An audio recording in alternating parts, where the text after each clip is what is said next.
Shanghai ताउन तंजीम ने अमन, हम-आहंगी और तरक्की के लिए इक़दामात पर इत्तेफाक कर लिया। इस्लामाबाद में मुनक्किदा 23वें सरबराही इजलास में बाहमी तनाज़ात मुज़ाकरात के जरिए हल करने पर जोर। एक दूसरे की खुद मुख्तारी के एहतराम और इलाकाई सालमियत के अज़म का भी आदा।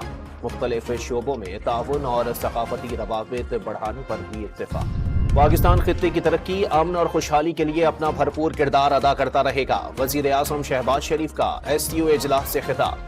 आलमी बिरादरी से अफगानिस्तान में छुपे दहशतगर्दों के खात्मे के लिए इक़दामात का मुतालबा। गजा में इसराइली दरिंदगी रुकवाने की भी अपील। भारतीय वज़ीर ख़ारजा ने सरहद पार से दहशतगर्दी को खित्ते की तरक्की में रुकावट करार दे दिया। एतमाद का फुकदान होगा तो तिजारत हो सकेगी और ना ही रवाबित बढ़ सकेंगे। एक दूसरे की इलाकाई सालमियत और खुद मुख्तारी का एहतराम यकीनी बनाना होगा। जयशंकर का SCO इजलास से खिताब।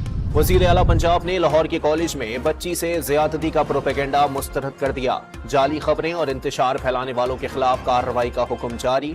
दहशतगर्द जमात ने बार बार एहतजाज की कॉल और इंतशार की सियासत नाकाम होने पर यह घटिया मंसूबा बनाया। मरियम नवाज की प्रेस कॉन्फ्रेंस। लाहौर के निजी कॉलेज में तालिबा से मुबैना ज़्यादती पर पंजाब के मुख्तलिफ शहरों में एहतजाज।